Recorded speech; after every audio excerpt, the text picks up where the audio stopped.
Hello, everybody, and welcome back to another episode of Watching the Boxes Fantasy Basketball Podcast, hosted by #basketball.com and draft.com, your favorite daily fantasy site, where if you sign up right now with the promo code BOXES, you will still get that free game on your first played draft on draft.com. Baseball season is starting, so sign right up with that promo code BOXES. I am your host, Mike Catron, and joining me, as always, is my co-host, Tyler Watts. What's up, Tyler? Michael, the season is almost over. Yeah, and I'm gonna have to stop you from asking your signature question this time around because I need to ask you a question. How does it feel to not be in the championship of the Listener League? Well, I mean, my magical run ended. I was sad, but I figured it was coming at some point after I lost my top 3 picks.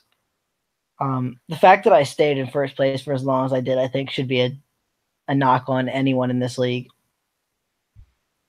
Yeah, I think that's fair. You did play hurt for a very long time, and I've been playing hurt for at least a decent part of the final bit of the season with Jimmy Butler out. And we both fared very well. We both made the playoffs. The semifinals were incredibly tight. My triumphant 5-4 win over LeBron's hairline to push myself into the finals really came down to 2 blocks and 2 steals on the final night. That's how close that was. And yours was just as close. It came down to literally 3 shots, made or missed, was the difference. That's tough. So, yes. And Chris Middleton, man, shooting his 20% on Sunday did not do me any favors. 22% for Mr. Middleton. Yeah, this is on you. This is on you, Chris Middleton. But yeah, no, I mean, it got wild. It got crazy, but that's the way competitive league should be, right? I mean, they should always be down to the wire. And absolutely. I was bested it, so it was a disappointing Sunday for sure. By the Sloan Ranger, who some say should not even be in the playoffs, barely scraped by due to some suspicious circumstances. But currently, myself and the Sloan Ranger battling out for the championship of the Listener League. Like we've said, it has been a very competitive league this year. So thank you to all the listeners out there. And I will second. Mike will bring home the title now, unfortunately. That's right. You guys, I told you from the beginning of the season, go back and listen. I told you I was going to win. I'm going to win. I feel like I won the regular season crown, which is maybe the most important, though. No, it's not. Oh, come on, Roto Mike. Now, come on. You know that the regular season crown's all you ever usually care about. And you know you'd be saying the same thing. If I was in a Roto league, I would care about that. But you got to play to your league settings. And we could do a Roto league next year. But the people demanded a head-to-head. You know, I am disappointed, though, in this Philadelphia 76ers injury squad now. I mean, they're limping in, and that's also worrying to me. That's gonna be sad for the playoffs, but that does kind of give. I mean, this is every week up until the final week, this is the final week of fantasy. Gets a little bit screwier, and the final week is always the most ridiculous, where people you've never heard of are winning you the week, dropping 20 points in a game, and injuries and mysterious people sitting out to rest for the playoffs always happen during this last final week. So there's a very good primer, the week 25 schedule primer that Tyler writes over on #basketball.com. There's some good advice for this final week. Yeah, and we talked about this a little bit in a pre-show meeting we had. That freaking Marshawn Brooks is back, man. I mean, like, who thought that was a player still? Yeah, I forgot he was even playing or around. and he's still only 29. I mean, it seemed like it was 10 years ago when he was balling out for the Lakers and the Nets there, and he's back, man. Yeah. What was his line tonight? He was actually out, but in 2 games so far, he's averaging 22.5 points. That's pretty good per game. Yes, 1.5 steals, shooting 60%, 85% from the 3-point line. That is not bad at all. I like that. This is it's a tough week. You got to use your starts wisely. And if you got unlimited starts, just start everybody all the time forever. But here in the final, if you got limited weeks, I don't know if I'd pick him up. I think there's probably better players to pick up on the waiver wire. You have a few pretty good pieces of advice for pickups. There's some guys owned in very few leagues who have been kind of balling out. Marcus Morris being one of them. Yeah, and Marcus Morris is somewhat an opportunity granted because of a lot of injuries on the Celtics, and I don't see that stopping anytime soon, right? Like, if anything, they're going to probably play those guys limited minutes to try to get them a little bit back, but they're not going to be running any of those guys out 30 minutes directly off an injury, even if they do get healthy. So, Marcus Morris seems pretty safe. Jonathan Isaac is playing real well, and then he hurt his ankles shortly after the article posted. So perfect. That maybe put a damper on that. Josh Hart's in there. The Lakers seem committed to playing him mega minutes. A lot of it has to do with Brandon Ingram being out. But Brandon Ingram's still out. So, like we talked about this a little bit, right? Like, things are going to get wild. And if you're in a weekly league, right, it probably already locked. And then maybe it locks again on Monday for the last 3 games. Like, those last 3 games, especially like the last 3 days next week, dude, I can't tell you who to start. Anything goes. Yeah, it could be literally the person who has the best stats for that week could not be on a roster at this moment. And see, this is I do get a lot of head-to-head people who want to end the season early when it comes to this final week. But last week wasn't a weird week. A lot of the starters played. There were some injuries, sure. There was some weird starts by Kevin Looney, right? And like he did matter, and now he's out with the flu. But it's like I can see cutting this final week out of your head-to-head season. I don't know if I would cut last week out of your. That would be as far as I'd ever want to go. Cut this week out. Cut last week out if you really hate the end of the season.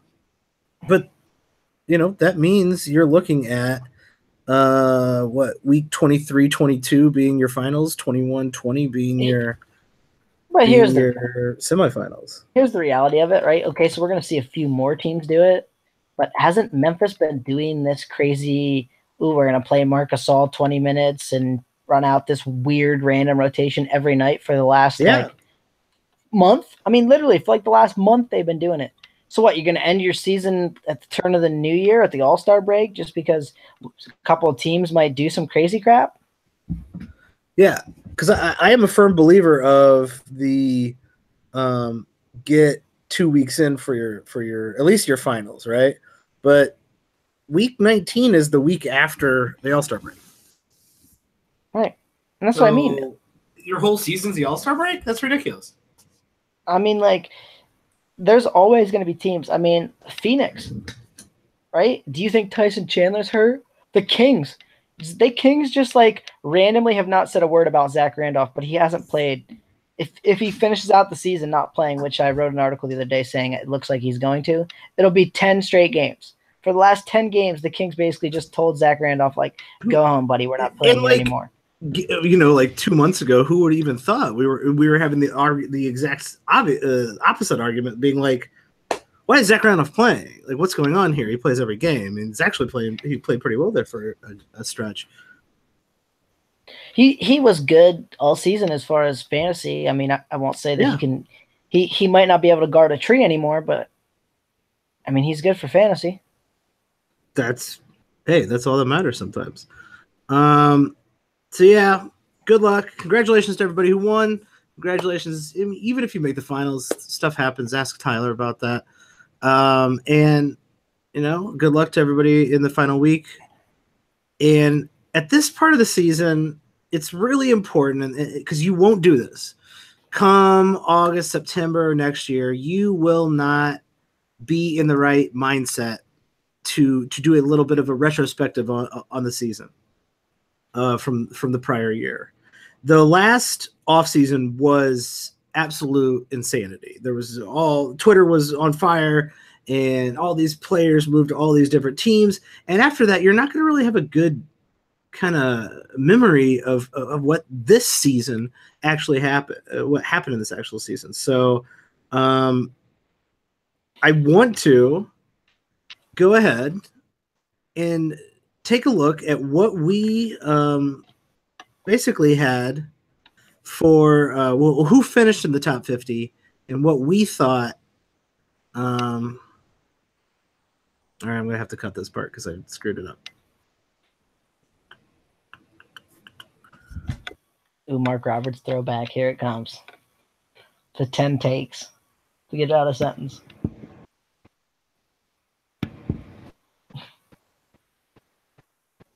So what we wanted to do is take a look at the top 50 based on totals. We're throwing turnovers out. Your 8-cat total top 50 finishers of this season. And just kind of take a look at that. Do a retrospect on what this season meant, what we were surprised about, where these guys originally ranked coming into the season, where we thought they would actually be, and then kind of give a little bit of a preview, maybe, a prediction for what we think is going to happen with these players next year, because there will be some players in this top 50 that you will be completely surprised about. Yeah, and I think that this is maybe an important thing to say is I think that happens every year, right? There's always a couple guys that they blindsided us, man, right? Like we didn't see it coming, and they played really well, and sometimes it sticks and sometimes it doesn't. Yeah, and obviously there's injuries are a factor, blah, blah, blah. We're not going to care about the big injuries. Injuries happen, so Kawhi Leonard, rest in peace. Yeah, we all screwed up on Kawhi Leonard, except for if you look at his per game, even with this weird injury, he's, still in the top, what is it, 20? He's way up there if you do per game. And he'll be a super interesting talking point heading into the next season in the sense that he played 9 games, and the weirdest part is, like, it seems like the Spurs players think he's healthy, and Coach Pop thinks he's healthy. Right? Well, the weird part to me is they keep saying, like, oh, well, he should be coming back. He should be coming back, and then he just never plays. Yeah. So clearly he's healthy enough to, like, do some things, like practice and move around. I mean, like, if you see your friend and teammate not being able to walk, obviously you don't think he's going to play anytime soon. Yeah, and I guess we'll obviously know way more about this situation over the summer. But will we? I think so. I think there will be a whole someone quality is going to write some sort of expose on this, and we'll definitely know by preseason of next year what the hell's going on. Well, but the crazy thing was, if you remember, right, this was an injury from the postseason last year.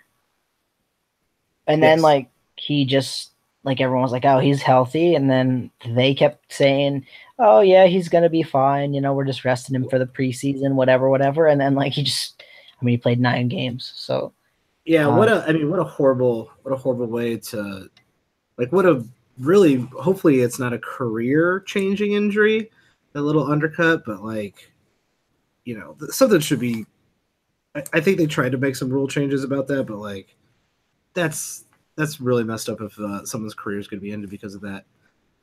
So hopefully we'll know more about that going in to next year. But let's start with that top 50. Let's start right at the top. Like I said, this is sorted by total. So there's going to be some discrepancies. You know, a lot of players did not play, believe it or not, in the modern era. Quite a few players didn't play more than 70 games. Well, and some of the teams, right, still have 4 or 5 games left. So, Sure. I mean, there's going to be more guys reaching that 70 game plateau, obviously. We're doing this a little early. But, yeah, no, I mean, and as far as guys playing 82 games, not happening. There's going to be very, very few. There's only a couple who have the potential to do it. Right. And not surprisingly, those guys are at the top of the list. Number one. Here's the reason. Let's start with this point. The reason to do it by total is, number one, if you look at per game right now on Basketball Monster, which is where we're looking, Marshawn Brooks is in the top 10 because of those 2 great games. I think we can all agree Marshawn Brooks was not a top 10 player this season. Like, he's not. Context is right. Like, obviously, the guy who played 2 games, don't draft him.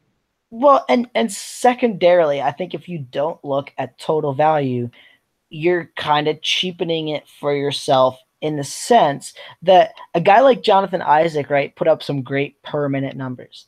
And we could have a discussion about him at a later date about what we're going to do next year. But that dude keeps getting injured and keeps missing a bunch of games when he does get injured. Well, him not playing doesn't help you in fantasy. No, not at all. And so, and this is a very head-to-head type of mentality. I think you kind of said, who would use per game value type? And I was like, well, I play a lot of Roto, and actually I do use per game value type quite often, because in Roto, it's all about quality starts. And so you do need to look at both, I think. And head-to-head, you can just kind of look at total for the most part. But in Roto, I do think you want to look at both and be like, all right, per game, Chris Paul is one of the best point guards in the league, but he often only plays 60-some games per year. I still want him on my team because I'm going to get 60-some amazing starts out of 82. Well, and that's different, right? Like, if you got a starts cap, right? Like, I can only play so many games. In some ways, Chris Paul is perfect for those type of leagues because you know you're going to get X number of great games from Chris Paul, and then you're not playing. There's no need to play your bench players all the time. So you can draft a fairly good bench player and then play him those 20, 30 games that Chris Paul is out. Or if you're really smart, you play him in the 20 or 30 matchups throughout the season where he's good.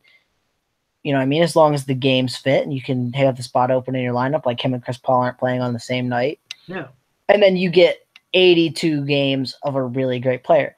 I understand that if you have a games cap, but at the same time, like, Chris Paul didn't give you all that value, right? You had to draft or find another point guard that helped you gain that 82 games of value. Definitely, and that's kind of the, I think, appeal to me about Roto is getting on that waiver wire and not just like maximizing my starts during the week, but trying to figure out, all right, this player is very hot right now. Not just kind of like could start, but is very hot right now. I'm going to bring him in. I'm going to start putting him in the games that Chris Paul isn't playing, or playing him with Chris Paul and getting him in that rotation. And then once he kind of falls off, I'll just, drop him back to the waiver wire. It's not just let's maximize my games per week and I can beat the other person on a couple categories simply because I played 4 or 5 more games than the other person.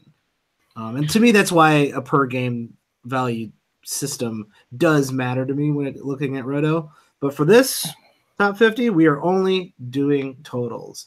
And I'm really, really, really surprised who's number 1 on this list. I mean, I was surprised, but then thinking back on what we've seen, I'm not surprised. Yeah, if I remember all the games I watched this year, I'm not surprised. But when you look back at where we had this person ranked, which I believe was out of the top 8. He was 10th.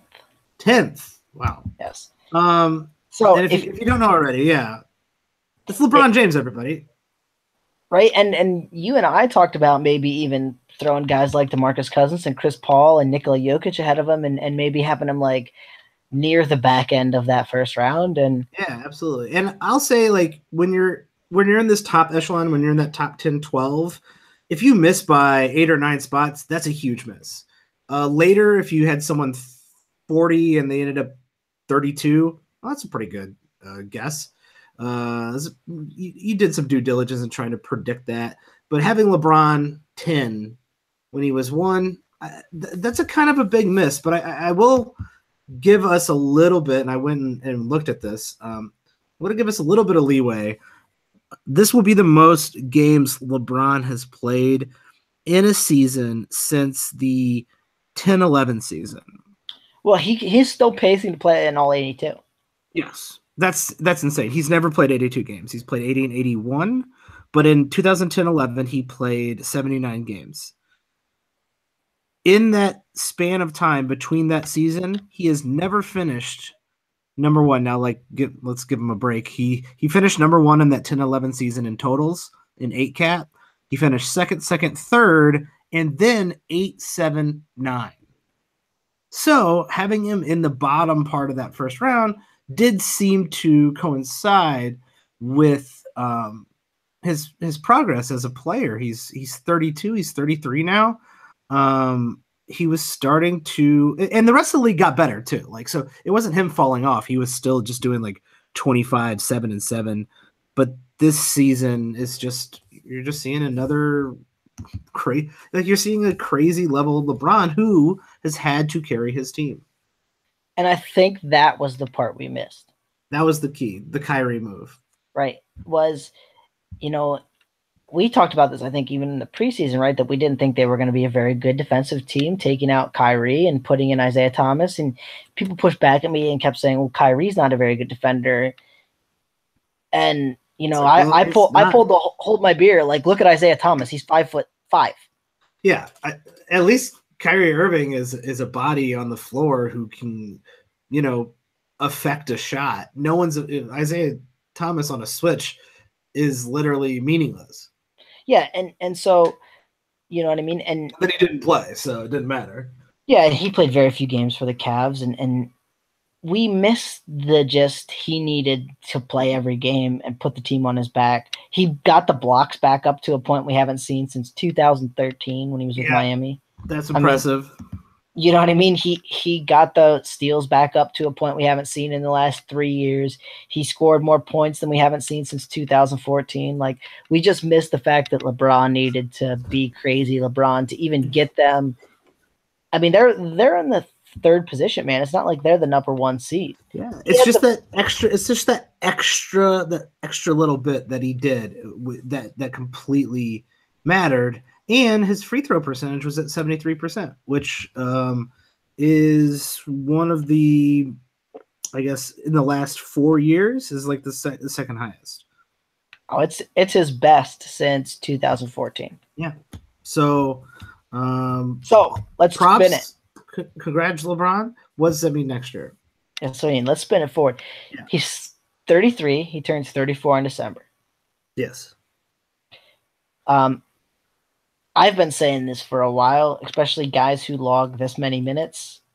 The 35, somewhere in that general range, is usually the turning point where we either see them start to adapt their game or the minutes catch up with them. If they try to play this all-out craziness, the minutes start catching up with them, and they the injuries start mounting quickly. We're slowly reaching that point. So I'm definitely not ranking him number 1 next year. Let's put it that way. Yeah, that's I think a little bit, I wouldn't say disrespectful, but it's really surprising to look at someone like LeBron James finishing number 1 and going, well, can't do that again. I think he could do it again. He could definitely do it again. What are the odds? Yeah, you're saying what are the odds? Probably not, right? And I think I'm with you. I'm not going to rank him number 1 next year either. And that's out of logic and my LeBron hatred. But it's kind of incredible for him to be doing this at this age. I think he can do it again next year. I think I will be ranking him higher than I did this year. He will not be 10th next year for LeBron James. But I could see placing him, especially for totals, somewhere in the middle of that mix if he is back in Cleveland. Yeah, and that's a big kind of unknown right now too. I will say this, okay? The I'm gonna put the team on my back and go crazy thing worked for Kobe until his age 34 season when he popped his Achilles. There you go. And LeBron takes his fitness to ungodly levels, but he played 37 minutes a game this season, which is about as much, a little bit less than he played last season. 2 seasons ago was 35, 36. So he's been playing in this range for his entire career. Even if he does go to a team where there's kind of like another superstar there, I don't see him dropping significantly in minutes, but his usage will probably be a little bit different. Well, and I mean, I don't disagree with any of that. He's played 44,000 regular season minutes. Not bad. So along with going to every finals for the last, right, and that doesn't count the postseason, which is another crazy amount, right? The postseason minutes is another 9,127. Yeah. As a basketball fan, I hope there isn't just this like sudden and complete fall off from LeBron James, like where he goes from a top 5 player to out of the league in 2 years. As someone who hates LeBron, I really hope that happens really soon. But if I had to choose, I'd rather see him play until he's 40 and be relevant until he's 40. I don't think he can do that. Only certain amazing players can play until they're 40. But good on LeBron. I think next year we're still looking at him being a top player. Here's the issue I'll take with the Michael Jordan comparison, right? Like Michael Jordan that you just made it. I heard you with your backhand, underhand, not saying the name. I have no idea what you're talking about. Business. But here's the thing that kept Jordan maybe a little bit healthier than some of these other players like LeBron and Kobe was Jordan took years off. Oh yeah. He just didn't play basketball. I'm not going to play. Right? Those breaks. Tired of winning. Well, you can call it tired of winning or healing your body. I mean, whatever. Those breaks matter. And I think the more we learn about, keeping your body healthy and all that, right? Like, absolutely. I mean, the technology and the science that LeBron has right now does allow him to continue to do this. Right. But that resting that Jordan took, in like looking back, that helped him probably add a few more years, right? Because it didn't keep the pounding coming.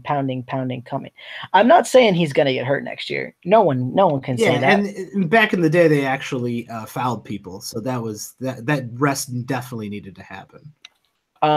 But I'm saying if I own LeBron in a keeper league, and I could trade for one of these guys who's a decade younger. Not quite a decade, but you know what I mean. I might wait a season, actually. There's only about 2 or 3 guys, and we're going to talk about them right now, actually. But I mean, well, and mine's probably a little bit more just in the sense that I feel really good about some of these players, and some of them are significantly younger. I'm going to guess I have LeBron somewhere in my 5 to 10 range again next season. Same here. That builds in a little bit of risk that he does have the 34-year-old injury, and no one can say that for certain. Yeah, and I don't like to draft based on injury. And I only think there's only a few players who you would trade straight up in a keeper league for LeBron. And one of those players, to me, is the second ranked player in the current top 50 on totals. And that man is the beast of a human being who is having the season we've always wanted him to have. Anthony Davis, 28 and 11 with 2.5 blocks, 1.5 steals, shooting 83% from the line and 53% from the field, and almost hitting a 3 per game. So healthy for 2 years in a row where he's played over 70 games. Been amazing 2 years in a row. I got to feel good about him going into next year. Yeah, and that was always the kicker with Anthony Davis, is that he never stays healthy. There is a Twitter alert about Anthony Davis rolling his ankle and leaving the floor about every 6 days. which has got to be take years off of his owners' lives every single time they have to deal with that. But, I will say this, that I don't think it happened quite as much this year as it did in the past. It definitely has been less. Because some of those years, it seemed like every other game he would head to the locker room at some point and come back out and play, or sometimes he wouldn't. Definitely. Whereas this year, it seemed much more sporadic. I still feel a little is Anthony Davis an injury risk when looking at him for next year. I think we had Anthony Davis in our top 3 or 4, so we kind of obviously pegged this pretty he close. Was the 5th ranked player at the beginning of the season. I'll take it. And that was due to injury concerns because per game, we all know Anthony Davis is the best player in fantasy. Well, as far as games, right, we had LeBron pegged at 74. He's still on pace to play 82. We had Anthony Davis pegged at 70. And you're using Mark's preseason rankings, correct? Yes, I am looking at them right now. So, and the Pelicans have like 4 more games left, so he could play as many as 74. Yeah, and that would be his career high? I believe. No, they have 5 games 75. left. I'm sorry. So they could play 75, which would be tied for his career high. He played 75 last year. That's great. Looking at Anthony Davis next year, we were kind of talking about this with LeBron. Anthony Davis, 25. Anthony Davis is about a decade younger than LeBron. I would not hesitate taking Anthony Davis number 1 overall next year. I think you can make an argument for a couple other players, sure, but if in your heart of hearts you wanted to take AD number 1, I'd say go for it. Oh yeah, definitely, and a lot of it is going to depend on kind of what happens over the offseason, right? Like if we see some of these guys pairing up again, that could affect things. But yeah, I mean, I have no problem taking Anthony Davis number 1, and I think you're doing it wrong probably if you have him outside your top 5 or 6. Definitely. I can see you wanting to build your team in certain ways, and that affecting whether you pick Anthony Davis or not. He is, I think, by a lot, one of the best roto players. Well, and here's the thing I'll say too, right? Only 0.7 threes a game. I say it only because we talk a lot about how like everybody shoots threes now and threes are crazy and blah, blah, blah. But you can build a really good team with 0.7 threes because there's not only are the top guys making 2.5, 3 threes a game now, but there's guys like Wayne Ellington making 3 threes a game. Yeah, 3. There's a lot of threes out there to get. Now you have to make a lot of threes to compete in threes, but you're not. You're way up in all the other categories, right? And in some ways, 0.7 is the new 0. Yeah, that's wow. Write that down. That's a good phrase. You know what I mean? And like if you look at Basketball Monsters like values, 0.7, which is what he made, 0.7 a game, is a negative 0.7 value as far as. So he was actually, despite making, 3/4 of a 3 a game, he hurt you in that category. Yep, it's a negative for sure. And yeah, he's your center, right? But today's centers make threes and make like league average threes, which is pretty wild. So Anthony Davis, props to him. Here's another player that I think you can take number 1 overall, and I think you could trade for LeBron in a keeper league. No surprise seeing this guy in the top 3. James Harden. He averaged about 35 minutes a game, 30 points, 9 assists, 5 rebounds, almost 2 steals a game. Are we a little surprised with the 0.7 blocks? Well, right. We had him topping the list at the beginning of the season. Yeah. Okay. And everybody said, blah, blah, blah. He's not going to get the 11 assists, right, with Chris Paul in town, and his value is going to drop. Okay, well, he was more efficient because Chris Paul was beside him. And we said that at the beginning of the year. He scored 1.5 more, which is significant when it's 29.1 to 30.6. Helps be more efficient. And he got more steals and blocks because he didn't have to go crazy every offensive play, I think, and could afford to play a little bit of defense. Plus, the hefty volume of free throws, 10 free throws a game, shooting 86%, often brings up any negligible players who might be on your team shooting bad free throws. I will say that he's probably going to be my number one ranked player next year. That's completely fair. I would not be mad at you for making him the number one player. He's 28 years old, but it does seem like they're probably just going to run this Houston team back depending on what happens in the playoffs. That would require Chris Paul getting a significant amount of, or did he get that significant amount of money? I think I've already forgotten. No, I don't think he did. It's a 1-year deal, right? I believe he played out his last contract. Yes. So we could, let's say, just throwing it out there, hypothetical, Chris Paul isn't on the Rockets next year. Still Harden number one? Well, I think that we see much of what we saw last year, right? That not this season, but last season, where he had to do more with the ball and hold the ball every play, and so his defensive stats probably go down, but his assists probably go up, and he's probably a little less efficient. I mean, yeah, he was ranked number 2 last year totals. Right. So he seems like one of the safest bets to end up in the top 5.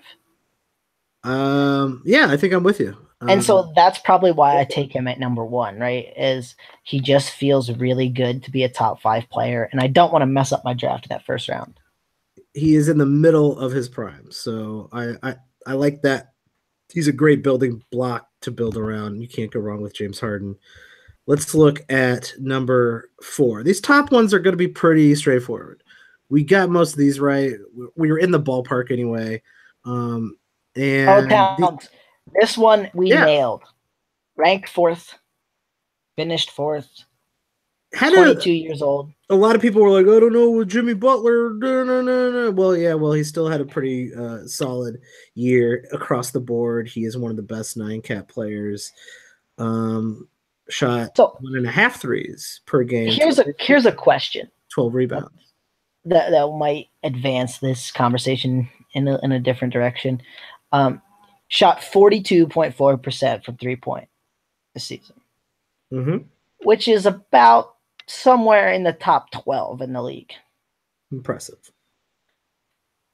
Does that stick?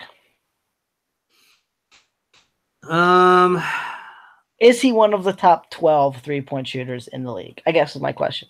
No, but is he a good above average 3-point shooter in the league? The answer is yes.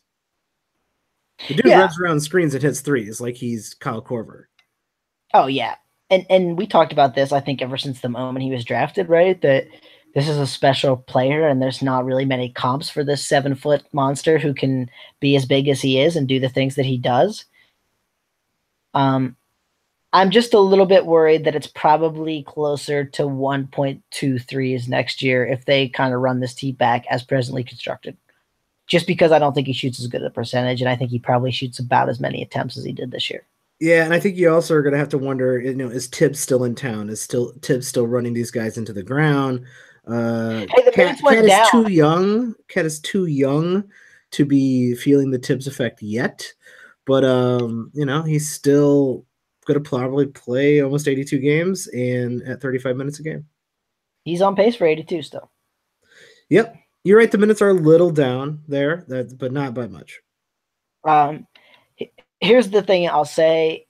He's probably in that 4 to 6 range for me again. I don't really know that I'm going to go for him as the number 1 guy. I'm more interested in him in a roto league than in a head-to-head league. But either way, I would be interested in Karl Anthony Towns in my top 5. Oh, yeah, definitely. Right. But AD and Harden, we just talked about 2 guys. AD and Harden, I'm already more interested. Right. So we talk about number 1 discussion. He's not in there for me, really. Like, I'm glad to have him in the first round, but I don't want him at number 1. But I would take him in the LeBron James keeper question. Ooh, I still would take him. I just feel like. Yeah. You know what I mean? Especially if there's no penalty for keeping, right? Like it's a true dynasty where you get to keep the guy forever. I mean, he's literally 12 years younger. Yeah, if I had to choose, like, who do I want next year, I might actually pick LeBron. Oh, I'm with you there. But at the point where I say I'm going to get a top 5 player and he's 12 years younger, right? Like if I'm trading I'll take any one top 5 player. I'll take the other top 5 player that's 12 years younger any chance I get. Oh yeah, definitely. That's not a question. And I actually, let's all take a moment and realize Karl Anthony Towns is 22 years old. Yeah, still, right? Like this is going to be his 4th season in the NBA next year. He's 22 years old. He will turn 23 in November. He is younger than our 5th ranked player, Giannis Antetokounmpo, the Greek freak himself, who a lot of people were falling over themselves to draft number 1 overall. I'm sure you're pretty happy with what he did this season, but he did not have the I eat worlds type of season that a lot of people thought he would have. Yeah, and I mean, Mark had him 6th. I still felt like that was about right, and then I kind of think I pushed back on that in the preseason a little bit, right? Like I just didn't see him having the number 1 season, and a lot of it has to do with he doesn't make any threes. Yep. So there's already a negative to his game, right? He's probably I said this earlier, with Middleton back, he probably wasn't scoring 30 points a game. I mean, unless he goes wild, he's not doing that, right? I mean, he's definitely improved over last season in a handful of categories. He's improved every single season, which is wild to think about. He's improved every single season he's been in the league. And this is the first year I think you've seen a plateau. He's scored a little bit more. He's gotten more rebounds simply just because of the style of play. But his steals and blocks kind of plateaued at 1.5, which is still crazy that he's getting 1.5 each. And he's still not the James Harden level facilitator that really Giannis. A lot of people thought Giannis could be. Yeah, and I mean, I just don't know that it's coming at this point. He's still only 23. He turns 23. Everybody.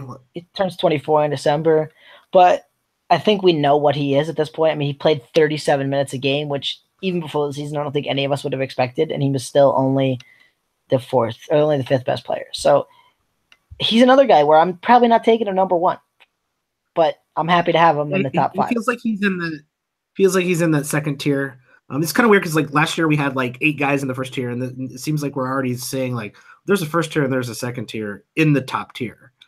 Giannis is still a top tier player though.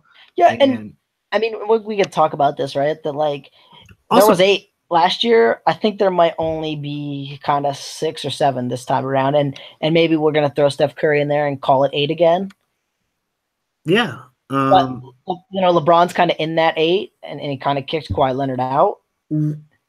Would you, just throwing it out there, coaching change that obviously needs to happen in Milwaukee? Well, is going to happen, I think, right? They're not going to stay with he's really Purdy.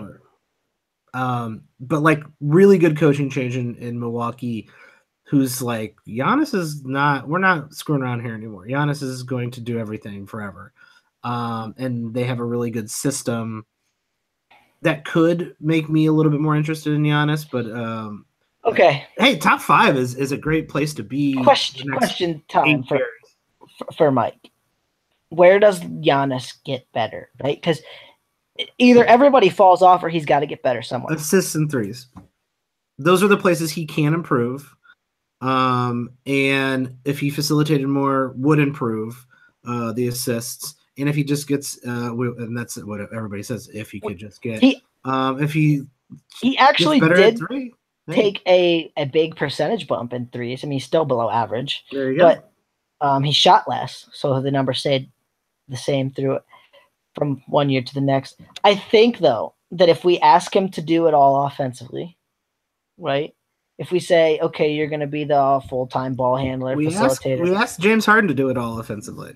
But the rebounds are going to go back to like 8.5, I think. Yeah. And so rebounds are hard to come by, right? But right. would you take a more and I think he's going to be game? He's going to be less efficient though then, right? Like I don't think anybody can make 53%. So my point being, I guess to kind of sum up what I'm trying to say is I think if some categories go up, especially the ones you're talking about, other categories go down and he ends up about the 5th player anyways. That's a pretty good point.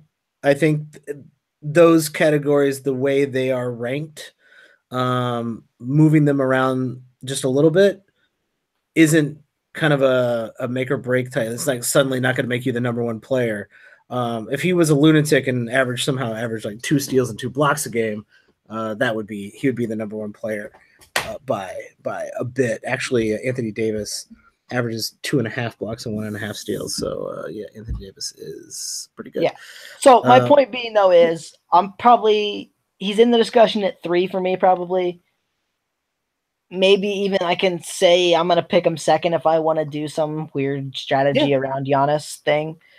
But other than that, I don't really see him. I don't really see me saying I'm going to take Giannis with the first pick. Like I just don't see that. I think he's kind of in that 3 to 5 range for me. Again, it's kind of weird because he's like Anthony Davis, but his free throws are a bit of a detriment, and he doesn't hit the threes. So it's like, it's hard to say. Is that the guy you want number one, and he's got flaws in his game? Right, like Anthony, and this is no knock on either player, right? Anthony Davis just seems like the little bit better version of him. Yeah. And so it's really hard for me to say, like, I want him over Anthony Davis, right? Like, I just don't see any reason to do that. I'm with you on that one. Let's go to the number 6 player who only played. So this is a huge caveat. This guy only played 64 games this year, and in totals, he is currently ranked 6th, ahead of a bunch of people who have played a lot more games than him. This is Kevin Durant. Durantula himself. Does he still go by Durantula? I don't think so much anymore now that That's a good one. Was he like the servant? That's stupid. Kevin Durant sat out quite a few games this year. A lot of injuries. Still 6th best player. Those percentages are fantastic. Blocked a lot of shots this year. And averaged about 7 rebounds and 5 assists per game. Yeah, crazy efficient from the 3-point, 43% on 3-pointers. A lot of that has to do with the spacing of that team, right? And so many great players around him. He gets just some crazy open looks. Yeah, he's another guy. It's hard to say that you feel super good about him because he's played 62 and then maybe as many as like 67 games this season, right? Yep.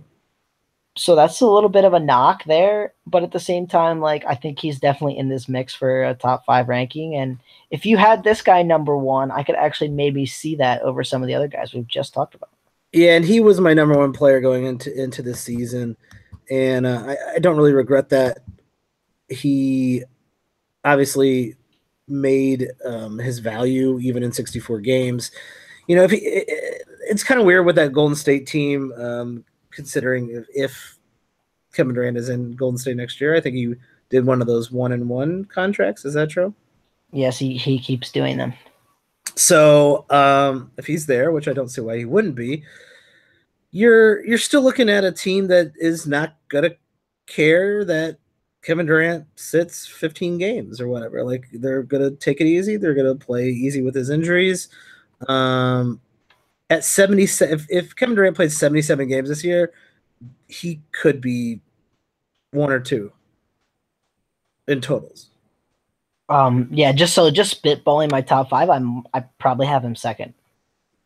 Yeah. I probably even have him in my top Anthony 3. Davis.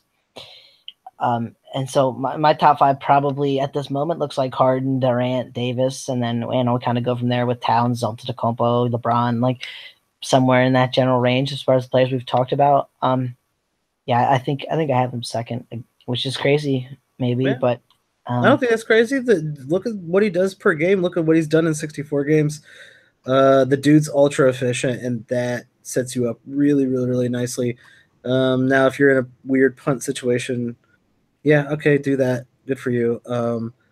But here's the thing, doesn't he fit kind of any punt bill? That's another reason why I like to. Yeah, you can do whatever you want with him. Is because like the field goal's great, the free throw's great, The rebounds are pretty damn good at 7 a game, and that might even go up a little bit. He gives you 5 assists. Like, Yeah. even if he goes down back to a block and a half, the steal numbers probably go up closer to 1. And like, he just feels like in any category, he's just giving you boosts, and I just love that. The next player is actually, I'm fairly surprised that he's in the top 10. Well, we had him ranked 3rd, right? So he was actually a slight disappointment. Yeah, I think I had him ranked a little bit lower. Obviously, he was a detriment to your free throw, a detriment to your field goal, especially at the beginning of the season. And he doesn't hit more than, he's like an average 3-point shooter. He only hits 1.2, so like one, like Tyler said, 0.7 is the new 0. Russell Westbrook. He's actually a bad free throw shooter. A 3-point shooter. Yeah. Can we say that? Can we say that he's a bad 3-point shooter? Yes, he's a bad free throw or a 3-point shooter. Yes, he like is. 3 out of the last 4 years, it's been below 30%. Like, he's bad at it. He's not good, everyone. Almost averaging a triple-double once again this season, which is pretty crazy. But in 77 games, he is only the 7th ranked player. I believe last year with totals, he was number 2. So yeah, and they've played 79 games, so he's missed 2. Not that that's a bad thing. Don't get me wrong. Just he's not on the 82 game track like a few of the other guys we talked about. So next year, let's spin this one forward. Is he in that first tier? Is he in that kind of second, still amazing tier? Is he in his own 3rd tier? Right? Like, if you draft him, you definitely have maybe your punt build kind of picked out a little bit for you. Yeah, this feels like a top 3 pick in a head-to-head league where you're like, I'm getting a guy who averages a triple-double. I think I'd rather have LeBron, who almost averages a triple-double. But in your head-to-head build, I could see someone just going all in on. Well, and he sets you up for the perfect, like, I'm just going to punt the big turnovers. You know what I mean? Turnovers, free throws, and blocks, right? Like, I mean, not that his 0.3 is bad for a guard. Yeah, you don't have to, but yeah. So yeah, I mean, I could see him picking him up there. I'm probably actually going to have him about 7th. I kind of just feel better about some of the other guys there. I mean, obviously he does some great things for you, but at the same time, like, I feel like most of those other guys are just mega efficient, and he's just not. Yeah, and that can hurt you in the long run. Well, yeah, and then here's the other thing too. Like, if we talk about playing my kind of go-to head-to-head strategy, right, where we punt the turnovers and the percentages, like, yeah, he's probably like the 2nd or 3rd best player. Yeah, I mean, it's not that hard to make that calculation. You get rid of free throw, and he's 4th, and if you get rid of field goal, he's 2nd. If you get rid of block, he's 1st. Yeah. So there's 5 categories: points, 3, rebounds, assists, steals. Number 1. Yep. And so LeBron number 2 though. So like that's like, to me, LeBron or Westbrook is a toss-up. I'd rather have LeBron. Next year, I think, like you said, Westbrook is just who he is. This is what he's going to do. Right. So I think I'd have Westbrook in that debate. Just feel a little bit better about those 4 years, I think. And I mean, it all depends on where LeBron is, obviously. I mean, this is a dumb conversation to have in some ways, but yeah, so I could see if you're playing Roto, maybe bumping him down, right? Because those percentages are going to hurt. But in head-to-head, if you want to pick him number 1, I'm not going to laugh at you. The number 8th ranked player here. Kind of everyone likes this guy. No one ever is like, man, definite top 10 player. I think he's taking him in the 1st round this year. Oh, man. He snuck up on us a little bit to be number 8. Respect to Dame Lillard at number 8. 14th, right? He was ranked 14th. And here's the one I nailed, and you guys can all listen back to those preseason ones, and I'm going to tell you right now that I nailed this. I said I was picking him over Jokic, and Mike, you told me how many times I was crazy. I said you were wrong. And you were only a little right. It's not like Jokic was the 15th ranked player. But my point is, okay, like a little bit is huge in this range. Is it That's not? true. Yeah. You know what I mean? Like there is almost margin for error should be low. Right. There is 10. Almost no little bit in the top 10. So you guys who kept saying, "Ooh, I'm picking Jokic number 5," like whatever. Well, he's coming up. He's in the top 10. Like props to him. But I still felt a little better about some of these other players, and we can all just stop the Jokic craziness in some ways, right? Like Dame Lillard was still better. Yeah, respect to Dame Lillard. I do think he's 27. He's in the middle of his prime. I do think this warrants looking at him in the first round in your top 10. The minutes are high, 36 minutes per game. He is, as always, very durable. This might be actually one of his least durable years. It is the least amount of games he has ever played, my friend. That's amazing. And they have 4 games left, so it will be the least amount he's ever played. The most he can play is 73. That's crazy. That's like a rarity in these trying times that we live in. I lied. The most he plays is 74. My bad. I was looking at the wrong number there. But still, 75 is the minimum amount he's played so far, so it's the lowest number regardless. He is very elite in free throw, hitting 92% of his free throws. Still only shooting about 44% from the field, so that there's a little so not too happy about that. And also only 1 steal a game from your guard. I will say this, I think he's safely in that top 10. Yeah. But I think he's in the I would much rather have everybody we talked about over him next year. He's safely in the bottom of that top 10 too. Right, and there's even a couple players we're still going to talk about that I'm going to slide ahead of him. But yes, he's number 10. And that's it. I wouldn't even consider him over any of the players we've talked about already. It's just your number 10, buddy. We just, I mean, that's the drop off. I think we just saw the pretty hard drop off from your elite players to your not. Well, and I think that there's maybe 1 or 2 elite players that we could put ahead of him still, right? Kawhi's missing. We don't know what's going on there. Right, and Steph Curry only played 51 games. Yep. And maybe we could even talk about Joel Embiid, who played 63. All players we're going to get to. But other than that, okay, there's those 3. But that's it. Maybe he's 11th. And that's pretty great. You want to be 11th. I feel like him and Jimmy Butler are always in that second tier, and there's you hear their names. You've heard their names for so long. They're both about 28 years old. And you've heard their names for so long. You're yeah, of course Dame Lillard is good. Whatever. He's not exciting. It's not an exciting name. He's not Jokic. Don't overlook these guys. They will be overlooked 100% next year. I guarantee. I think some of it's the Portland effect too, right? Nobody watching them games. They come on too late. Well, yeah, and they're just not a trendy team, right? I got guy on the Nuggets. They're going to be awesome this year, right? There was a lot of talk of that in the preseason, and some of it was maybe partially our fault, right? We were hyping up guys like Gary Harris and Jokic and saying how fun they are to watch. And I think Murray, those guys were properly hyped. Who even finished ahead of Gary Harris, right? Yeah, in totals.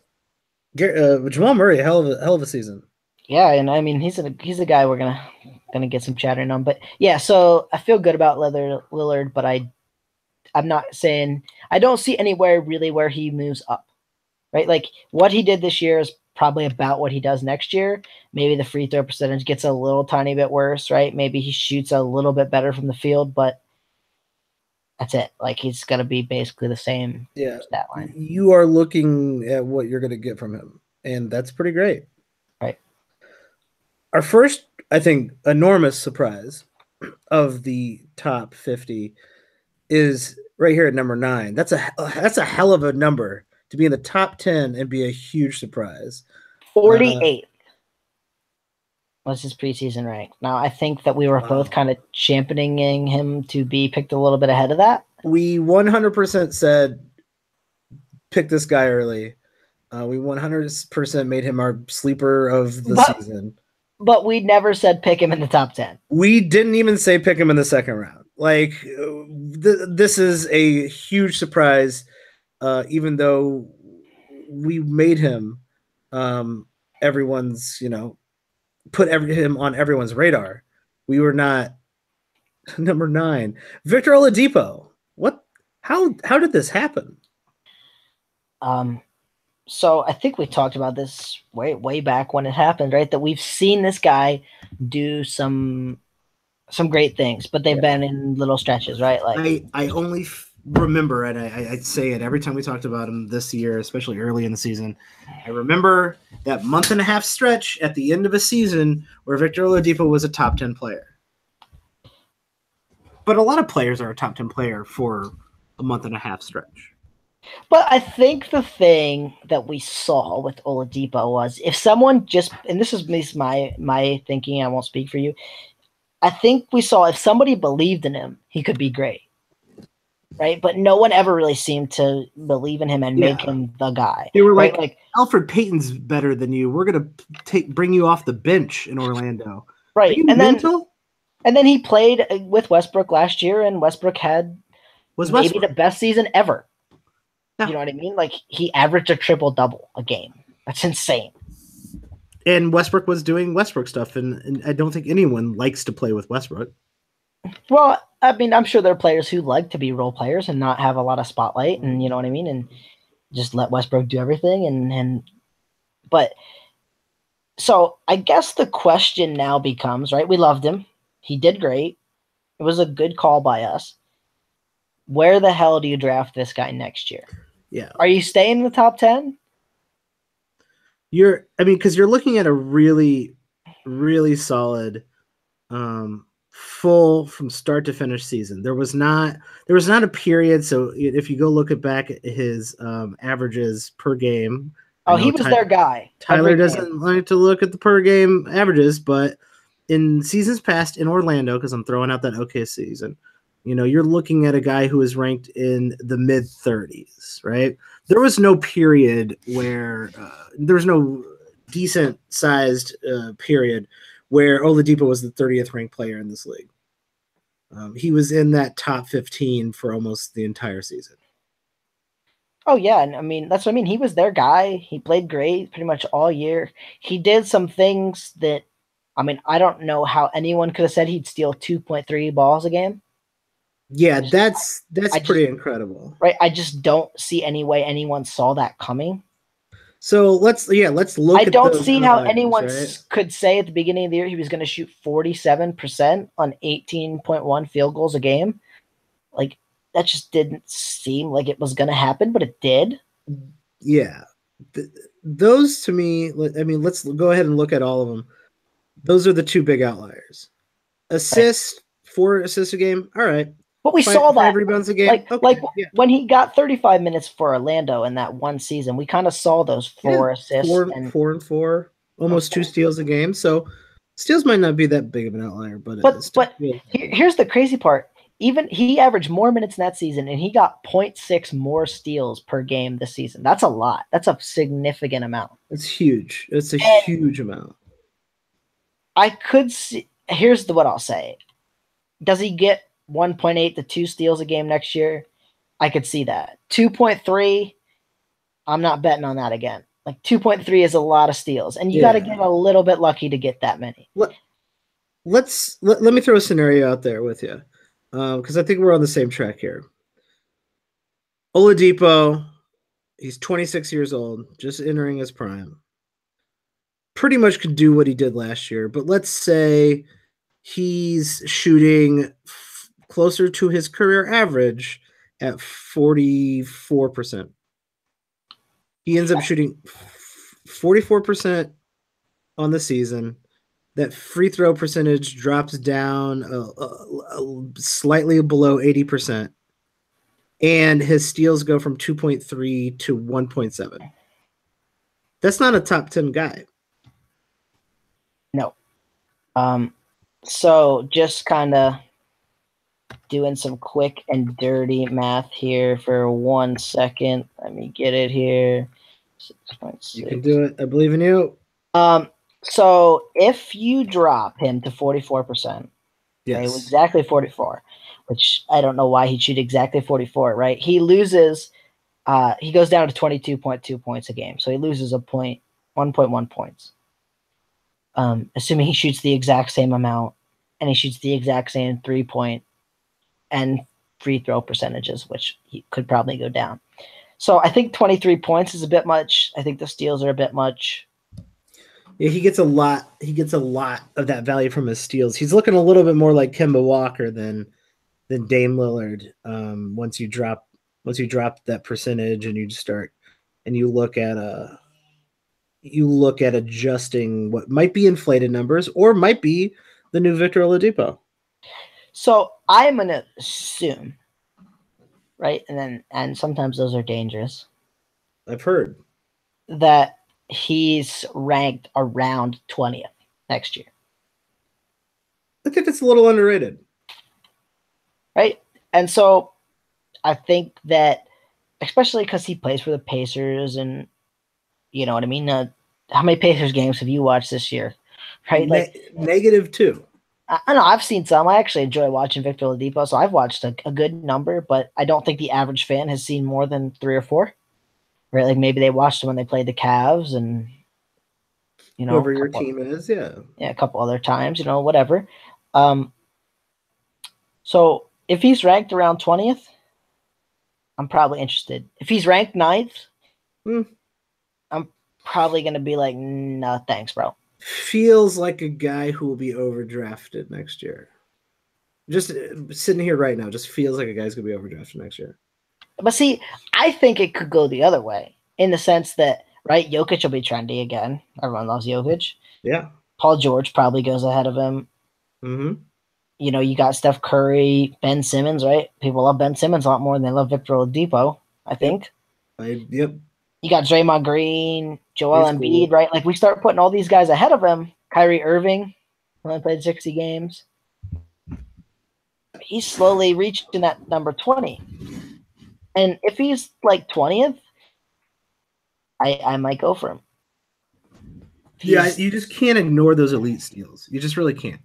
Yeah, and I don't think they're going to go away, right? Like, I think they go to 2, not 1.5. You know what I mean? Yeah, so he can steal the ball. He can block the ball. Like the stuff he's doing this year is stuff that we thought he could do. He's just doing it all at once. Right. But even at 20, I mean, you said it, right? He's been the 30th player pretty much every other season. Like, there is the possibility that pick is a bust too. I don't know what the percentage is. I'm not saying that it's high, but right. I mean, he kind of changed his spots.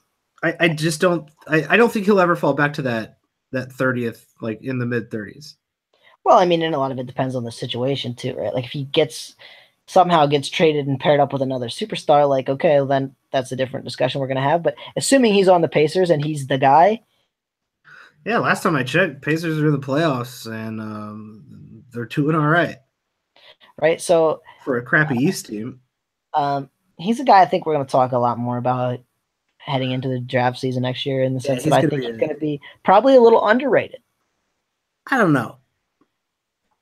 We'll have to see what the feeling is going in the league. I think a lot of people look at those what they people ranked last year and go, well, he was in the top 12. Here's what I could see. I could see him being a little underranked by like the big sites. Yes. And not necessarily being underdrafted. Does that make sense? Yeah, that's where I'm at. I'm feeling like he's going to be overdrafted. But that's just me right now. Like, I think the experts, so to speak, that there are any, will maybe pick him higher than where ESPN and Yahoo rank him.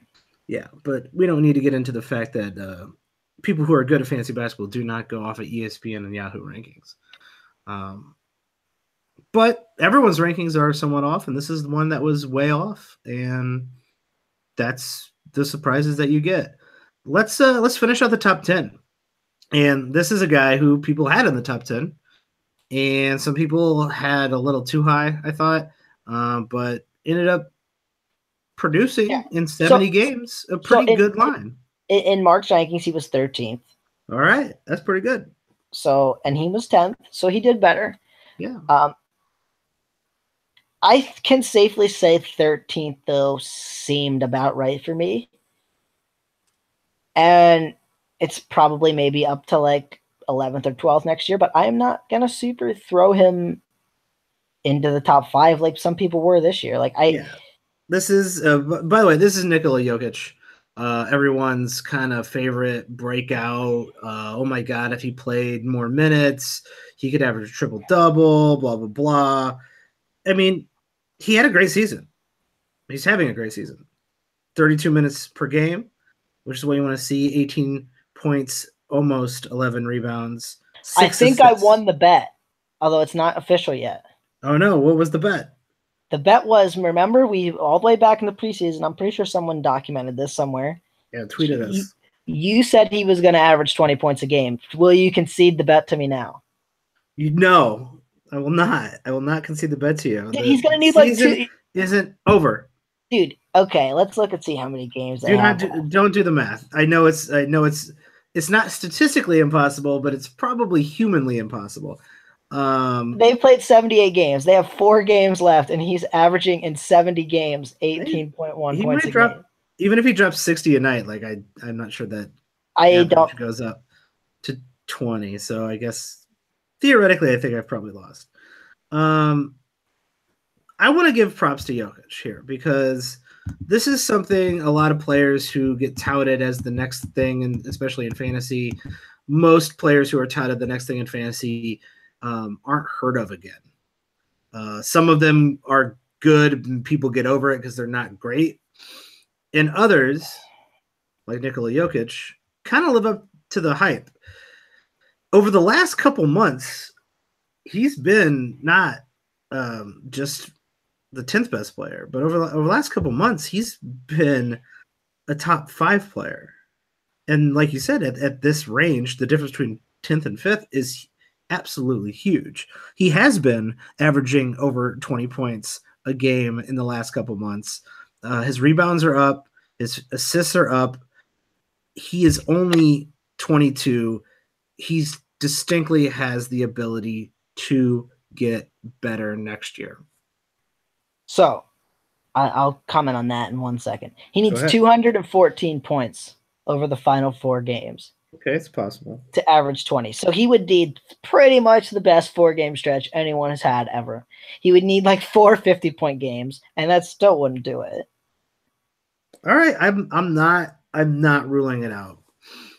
Over the last week, he's averaged 30. So what's another 20 points a game? Yeah, what's another 20 a game for 4 straight games? Plus, then 14 more points spread over those 4 games. Hey, he had a slow start, right? Next year, I'll take the bet. Next year, right now, he'll average more than 20 points a game next year. So here's what I'll say: he played 32 a game, which I didn't think that was. I thought it was going to be around 30. I think I said that all preseason, and he got it to 32. So props to him for that.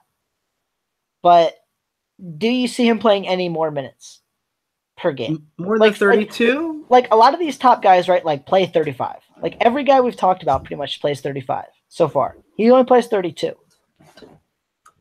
But I think he could do it. Well, I think he could be there.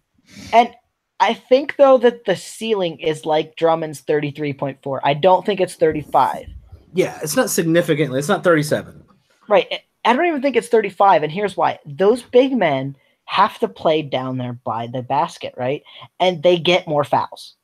So there's going to be a game where Jokic plays like 20 minutes because he gets too many damn fouls. It's the fouls, it's the wear and tear, it's the physicality of being a big man and having to run that much. Right. It makes more sense for you to want him to be around 32. Right. So I don't think the minutes get better. Like that'll be a trendy thing if people start ranking him in the top 5.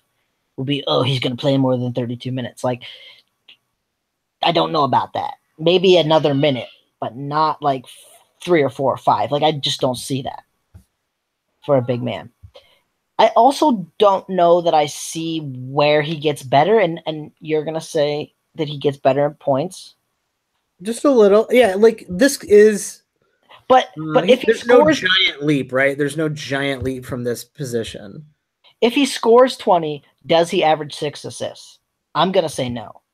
I think he could.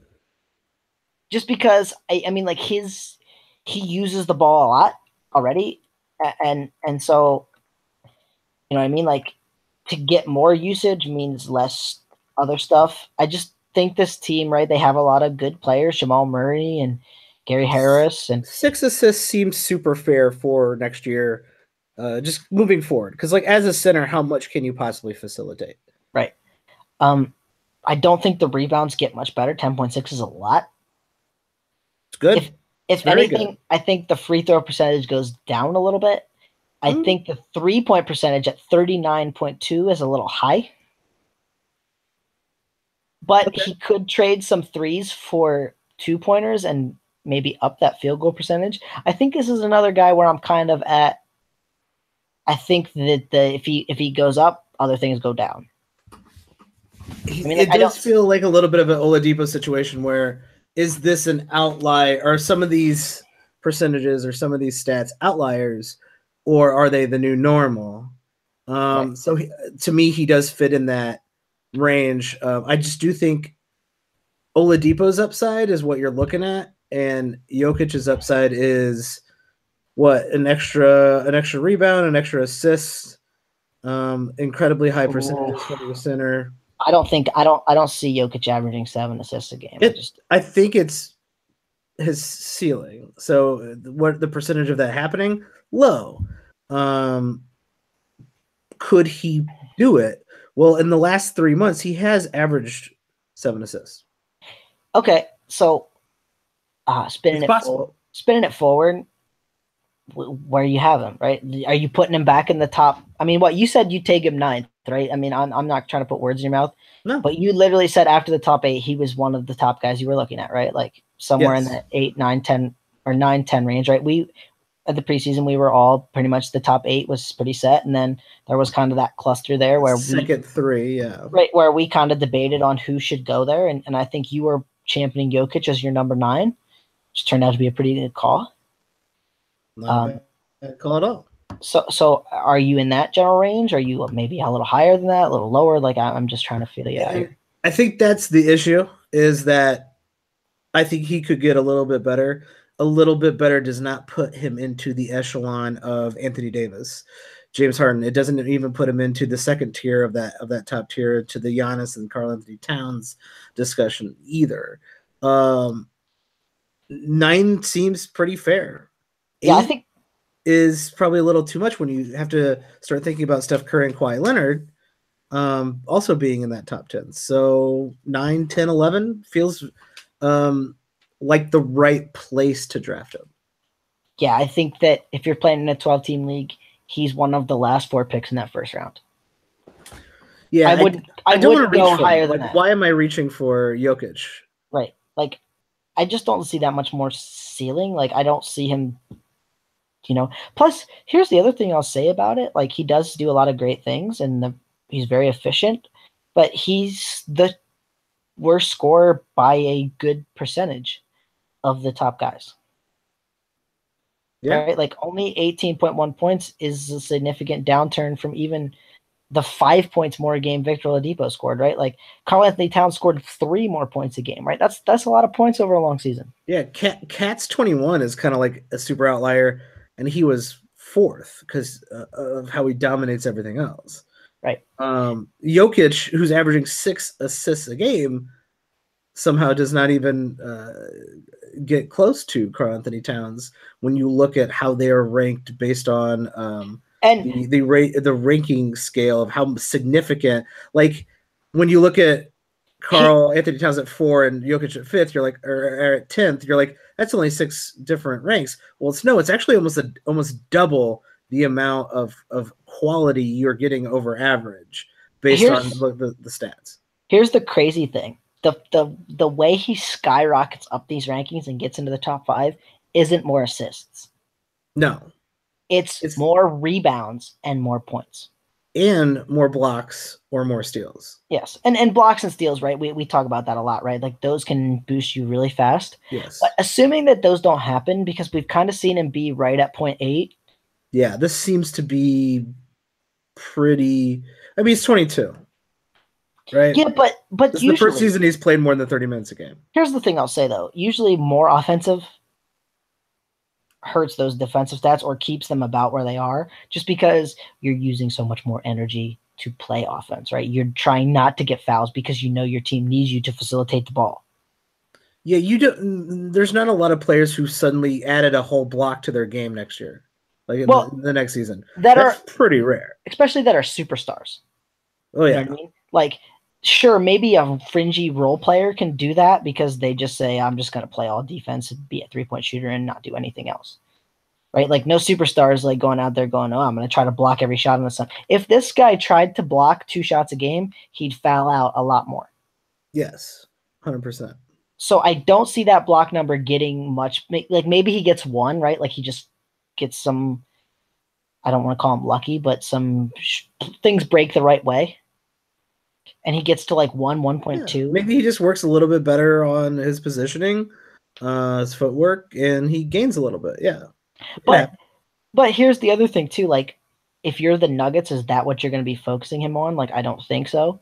Just because you want him out there on offense, and the more shots you try to block, the more likely you are to foul. Like, that's just how basketball works. Like, there's a lot of crafty finishers around that rim. yes, and Jokic isn't like ultra athletic. He's very athletic, right? But he's not Anthony Davis athletic. Yeah. So I think that his keys to moving up are rebounds and points. And that can only get you so far. Right. And so yeah, he's probably 24 points a game would be real nice. I don't think that's possible, but could be. I don't think it can happen, but that would be a significant jump. So would you rather have Lillard or him next year?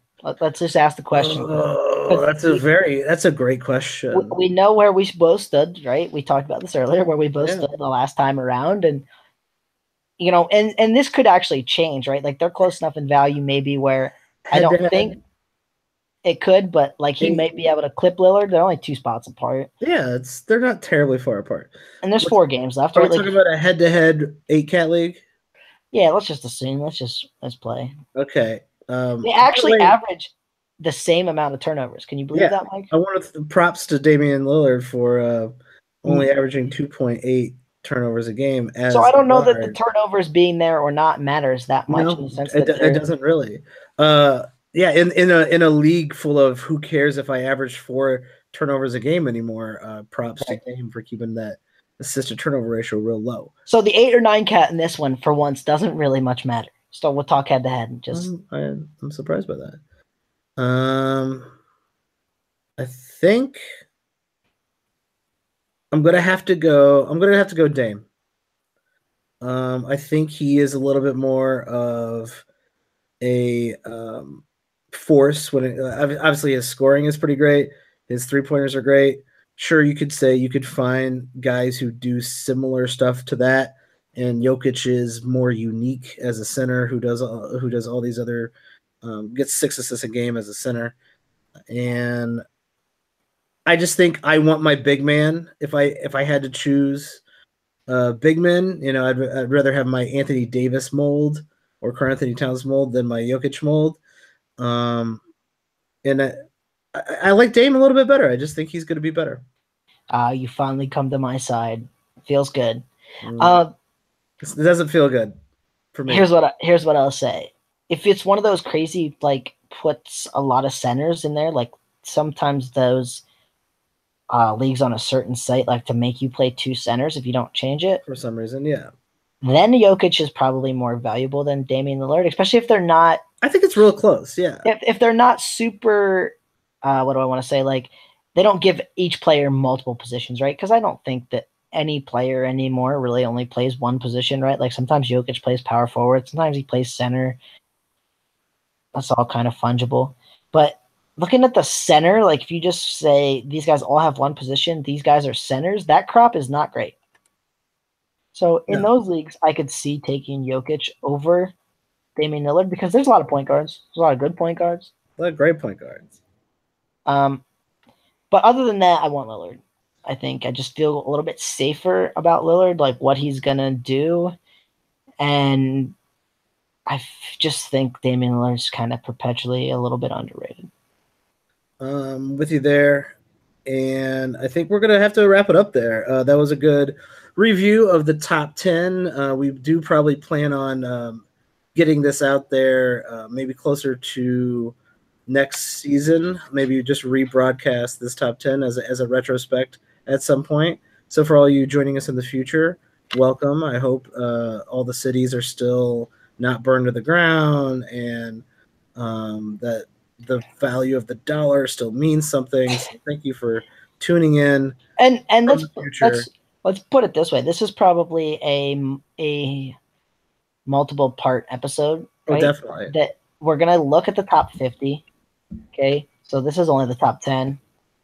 We're gonna look at the top 50 from this year. Then what we're gonna do is we're going to look at the rankings, the 50 rankings, right? We're going to take Mark's rankings that were on hashtag basketball at the beginning of the season. And we're going to say, okay, we missed on this player. Here's why we missed on this player. How can we do better going forward? And where does this player rank going forward, right? Like we talked about Kawhi Leonard a lot in this show. There's a lot more players like Kawhi Leonard, right? Kawhi Leonard was injury. We can pinpoint that pretty easy. And we can say if he's healthy, he's probably going to be back up there near the top 10. I might say that I'd rather have 9 of these guys we talked about today over Kawhi Leonard just because I think these guys are healthy. And even if they tell me Kawhi Leonard is healthy, if he's not playing big minutes of the preseason, I'm going to be a little bit concerned. That's a discussion for a later date. There's a lot more of those players, John Wall, etc. So there's kind of a lot more to talk about here. And this was just kind of a snip. It gets interesting, especially as you approach next season. I do feel looking back at the previous season as the previous season is ending is incredibly valuable. You forget about players who had a really good 2.5 month span, and then you go look at the rankings from last year, and you're like, okay, yeah, Dario Saric not that great, but Dario Saric had a pretty good second half. What does that mean? Blah blah blah. I think you just have a better insight on the season at the end of an actual season versus after an entire summer of you running around and being stupid, which I assume is what everybody does during the summer. Enjoying your summer is probably the better way of saying that. Also, Dario Saric didn't have that great of a second half. Just a little spoiler alert. But we will be doing the rest of the top 50 and throughout the offseason. This is the final week of the regular season. Thank you, everyone who's continuing to listen to this podcast. We really appreciate it. We are doing it for you guys. If you have any questions or anything else you want to hear over the offseason, any topics, especially all you Dynasty and Keeper people out there, we will be happy to oblige. Feel free to tweet at us. Tyler, what is your Twitter? You can find me at Watsy4444. Perfect. And you can find me at Watch the Boxes on Twitter as well. If you enjoy the podcast, please give us a rating or review. That really, really helps. And if you're into daily fantasy, especially daily fantasy baseball, which is coming up, go to draft.com and sign up with the promo code BOXES. There's a lot of money to be had if you are good at fantasy baseball. The way they do daily fantasy with the snake draft, instead of just picking a roster based on whatever these players happen to cost, I think is significantly favors the fantasy enthusiasts. So I would recommend using that promo code BOXES for draft.com. Yeah, and if you're good at playing those matchups, right? Like there are some days where, not to disparage the great people at draft, but they miss on some guys who really hit lefties or really hit a certain handed pitcher, or just have a really good numbers against a certain pitcher. They have them way low in the rankings, and you can kind of take big time advantage of that. So if you're into baseball, just check it out. Yeah. See, it sounds like he's already making money off that. So good on Tyler, and you can probably get on that as well if you're good. I think that is it. We will be back with more of the top 50 next time, and good luck with the final week of the season. Thanks, everybody.